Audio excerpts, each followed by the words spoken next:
Hi, this is Middle Class Matt from don'tbotherhype.blogspot.com and NC Sports Genius 1. And you can follow me on Twitter at the same name, NC Sports Genius 1. And today I'm going to be reviewing the fifth episode of the HBO drama Luck. Before I do that, I want to talk about being a sports fan and art.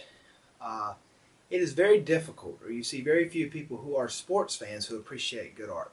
That's why I chose Luck in to begin with, because it is about horse racing, which is a sport, obviously.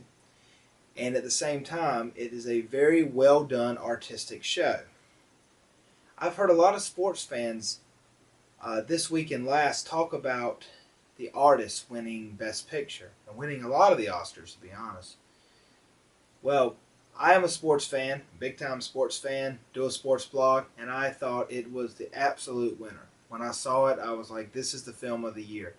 And giving the lead actor the Oscar was the right decision, and every Oscar they got, they deserved. So I don't understand why, if you like sports, you can't like good art. It's weird. Anyway, in this week's episode of Luck, the four gamblers sort of continue to do the same things they've always done. And it's interesting, their dynamic, and I've pointed this out before, because they're very much like a family unit, and they fight and get along at the same time like a family. Jerry runs into the old security guard who used to loan him money and charge him interest, and now the security guard needs to borrow money from Jerry. And Jerry shows him mercy and grace and allows him to borrow $1,000 with no vig, which is interest. Marcus is having health problems, which he finds out are caused pretty much by stress. And he decides to kind of calm down and relax, and then comes out and tells Jerry basically he cares about him, but he has a hard time. They're all sort of very typical males in some ways, where they can't talk about their feelings for each other. He even says to Jerry, he's like, I think I'm queer for you. And what he means is that why does he care about him and think about him so much? But he's sort of like a father figure to him. And Jerry's a good guy. He just is sort of a junkie when it comes to playing poker. Ace Bernstein's character this episode really concentrates on his horse and really concentrates on his love interest. He's giving money to a lady named Claire for a horse charity, and she doesn't show up, and it really bothers him. Bothers him more than it should for somebody he's writing a check for $367,000 for. If she didn't show up, who cares? You don't have to give the money. But he really kind of likes her. They end up going to a horse race and watching the horse race together.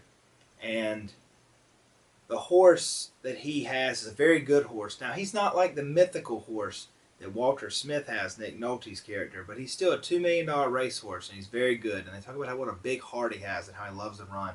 And he gets cut during the race by a horseshoe that flies off, and continues to run and wins the race anyway.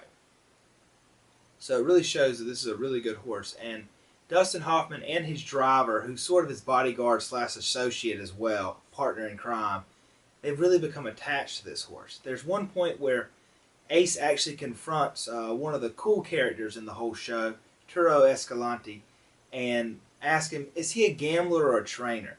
Because Escalante's been double dipping. He's been rigging the races so the odds are in his favor, and then allowing his horses to win and betting on them and making money off of it. Dustin Hoffman is a shrewd customer, eccentric, shrewd, smart, and he sees right through this.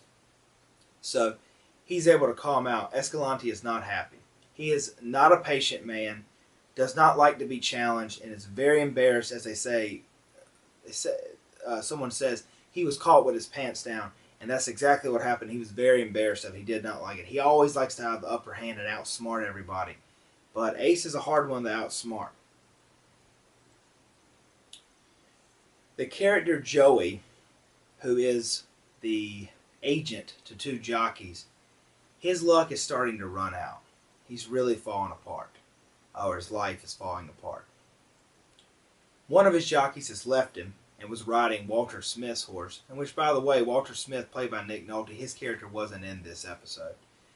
But he was riding his horse, and then he blew that, and now he no longer even represents Ronnie, that jockey. Leon was riding Ace's horse, the one I talked about before, the $2 million racehorse, and it was seeming to do real well. And in this episode, Ace relieves Leon of those duties.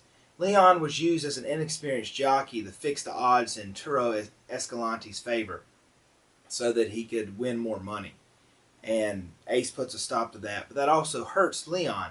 So now there's pretty much no money coming in for Joey, and he only has one jockey he represents. So he begins to call his wife in a very sad scene and leave messages, and she doesn't answer. So anyway, this episode was a pretty good one.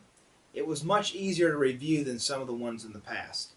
Luck is a hard show to review because there's so many characters, and that's what makes it interesting. But the characters don't talk, they don't speak a lot, everything's done with a lot of nonverbal, body language, actions, sort of actions that come out of their emotions, and so it's hard to really talk about the show. But still, it's an excellent show, and I enjoyed this episode, and I'll see you next episode. My name is Middle Class Matt. I'm from don'tbuythehype.blogspot.com and NC Sports Genius 1. See you next episode.